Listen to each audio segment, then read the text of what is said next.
কই বাবা কথা বললো না কেন? তখন বাবা আসলো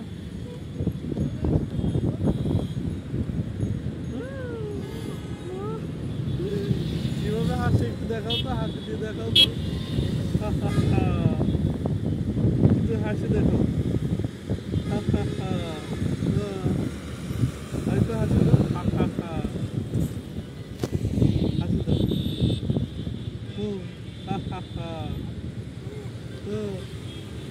আমরা ঈদের দিনে ঘুরতে আসছি।